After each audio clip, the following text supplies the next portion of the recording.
म्हणू तू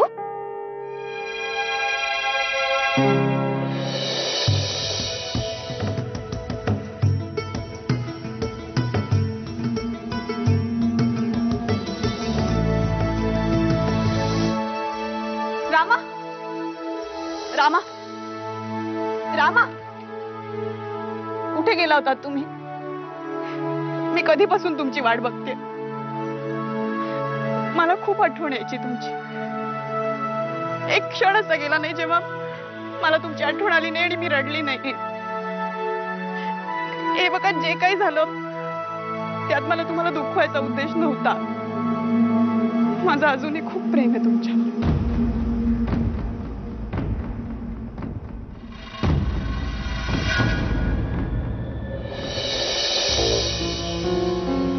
काय वाटलं?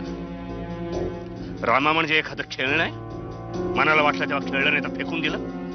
या मनुताईनं माझ्या प्रेमाची आण घातली म्हणून इथवर आलो. नाहीतर तुझं तोंडही पाहायची इच्छा नव्हती माझी. तू एका भल्या माणसाला जनावर केलंस तू. तुला नाही माफ करू शकलो. तुझे बाबा दोषी होते, गुन्हेगार होते. त्यांना त्यांच्या गुन्ह्याची शिक्षा दिली मी. बस. नाही, खोटं आहे हे. मम्मा, तू कुणाचाही खून करू शकत नाही आणि बाबांचा तर अजिबातच नाही. मला नाही पटत आहे. अभिमान पुरे. नाही मम्मा, हे ज्याने कोणी केलंय ना, मी त्याला नाही सोडणार.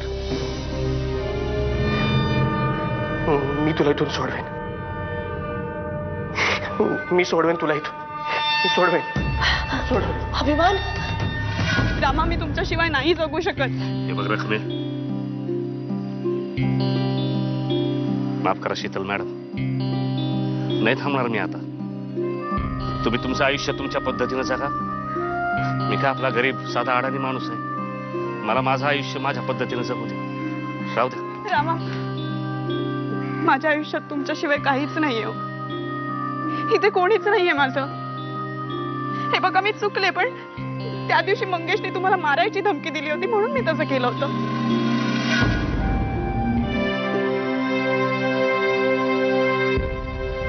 शीतल, मला माफ कर.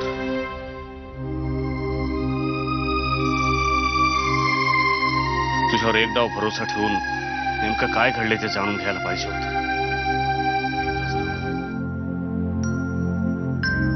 रडू नकोस बेटा. तूच खचलीस तर अभिमानचं काय?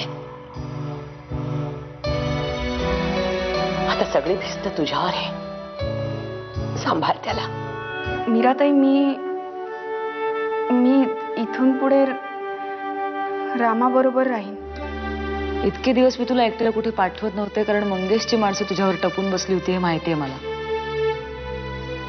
पण आता तुझी काळजी घ्यायला रामा आहे, तेव्हा तुला जायला काही हरकत नाही.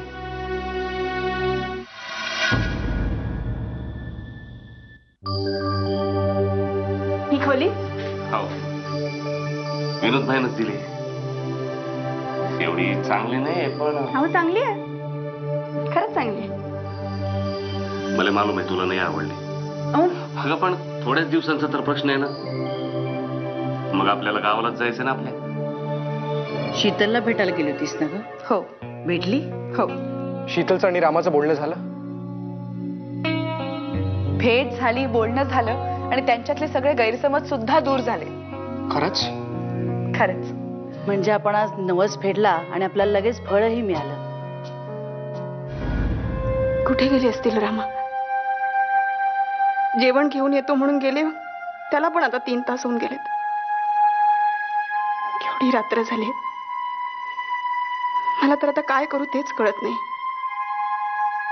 काय करू मी आता?